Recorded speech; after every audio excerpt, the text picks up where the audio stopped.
এইটা নিয়ে কতগুলো সরকারি সংস্থা কাজ করছে, তারা আসলে খুঁজে বের করবে যে এটা আসলে উস্কানিমূলক ছিল কিনা, এইটা মিটিগেট করার আর কোনো উপায় ছিল কিনা, এত বড় সংঘাতে যাওয়ার প্রয়োজন ছিল কিনা। তবে আমরা সকলকে আহ্বান করব ধৈর্য ধরতে।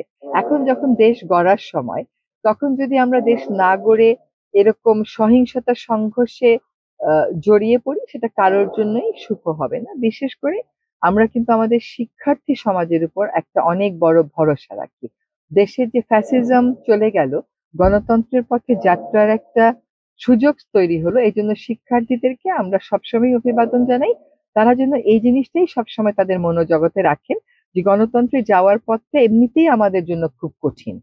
তারপরে আমরা যখন যাত্রাটা শুরু করলাম, কোনো অসহিষ্ণু আচরণ এর জন্য যেন সেটা বাধাগ্রস্ত না হয়। আর একটা হচ্ছে সকলকেই ধৈর্য ধরতে হবে, কারণ সকল বিবাদের, সকল বিরোধেরই শান্তিপূর্ণ সমাধানের পথ তো রয়েছে। এটা হলো, একটা হচ্ছে চীন করতেছে তিব্বতের সীমানায়, আর একটা বাঁধ হচ্ছে সেটা হলো অরুণাচলে, সেটা সিয়াং নদীর উপরে সেটা করছে ইন্ডিয়া।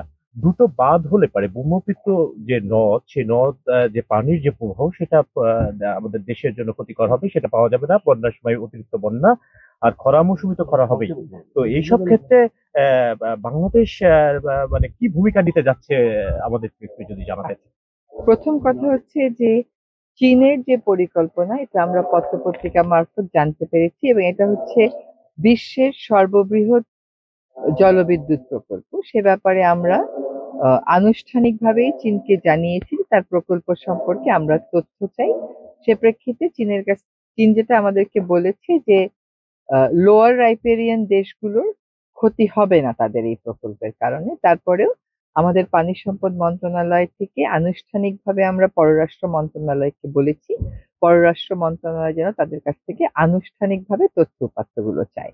তথ্য উপাত্তগুলো না পেয়ে আসলে কনক্লুসিভ কোনো কিছু বলা সম্ভব না।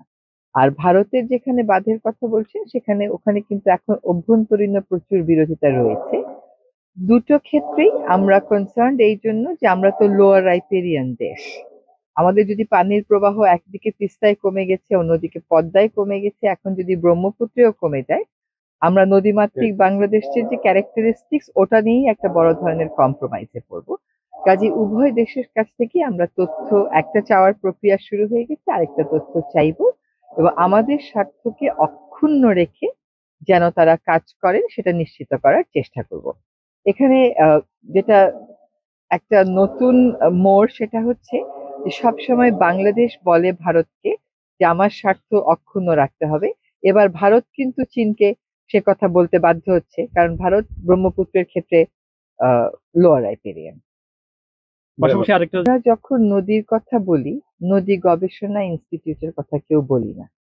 আমরা নদীর কথা বললে পানি সম্পদ মন্ত্রণালয়ের কথা বলি, নদী রক্ষা কমিশনের কথা বলি, কিন্তু এখানে যে এত আধুনিক সুযোগ সুবিধা সম্পন্ন একটা গবেষণা ইনস্টিটিউট আছে, এটার কথা কিন্তু সাংবাদিকেরাও তেমন আপনারা বলেন না যখন নদীর কথা বলেন। অথচ তার যে কার্যপরিধি, সেখানে যদি তাকে ঠিক মতন বরাদ্দ দেয়া হয় এবং সেই বরাদ্দ সে ইউটিলাইজ করে, অনেক ভালো ভালো কাজ কিন্তু আমরা নিজেদের সক্ষমতা দিয়েই করে ফেলতে পারি।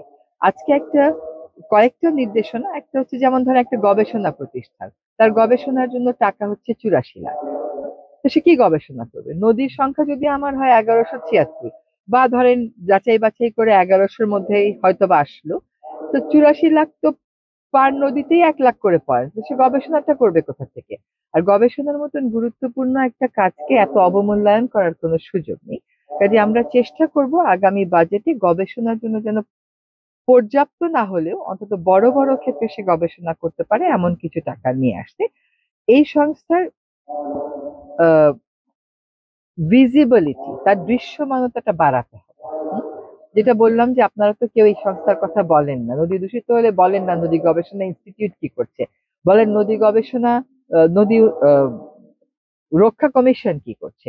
তো নদী গবেষণা ইনস্টিটিউটকে কিছু কিছু কাজের এরকম নির্দেশনা দেয়া হলো, যেটা তাদের ভিজিবিলিটি বাড়াতে সহায়তা করবে। যেমন শিল্প প্রবণ এলাকাতে নদীগুলো কি মাত্রায় দূষিত, ঢাকার বড় বড় নদীগুলো যে দূষিত, সেগুলো জিপিএস পয়েন্ট দিয়ে সেই তো আমাকে আইডেন্টিফাই করে দিতে পারে। আমার তো দাতা সংস্থা থেকে লোন নিয়ে এটা করার প্রয়োজন পড়ে না। এটা একটা সিদ্ধান্ত হলো। বালু উত্তোলন একটা অনেক বড় ব্যাপার, একটা অনেক বড় বিরোধেরও জায়গা। তো বালু উত্তোলনের কি প্রভাব পড়ছে নদীর ইকোসিস্টেমের উপরে, সেটা ব্যাপারেও তাকে গবেষণা করতে বলা হলো, এবং কি প্রক্রিয়ায় করলে এই কনফ্লিক্ট গুলো আমরা এড়িয়ে চলতে পারি এগুলোর ব্যাপারেও তাকে রিকমেন্ডেশন দিতে বলা হলো। এই ধরনের রিকমেন্ডেশন যখন আসবে, যখন জিনিসগুলো মানুষের প্রাত্যহিক জীবনকে ছুঁয়ে যাবে, তখন কিন্তু এই প্রতিষ্ঠানের দৃশ্যমানতাটা বাড়বে। আরেকটা হচ্ছে যে আমাদের কিছু কিছু গবেষণা সরকারি পর্যায়ে হয়। সেই গবেষণাগুলো দেখা যাচ্ছে সরকার বিভিন্ন শিক্ষা প্রতিষ্ঠানকে বা অন্যান্য সংস্থাকে দিয়ে করায়। বিভিন্ন টেস্টিং হয়, সেই টেস্টিং গুলো আমরা অন্যান্য প্রতিষ্ঠানকে দিয়ে করাই।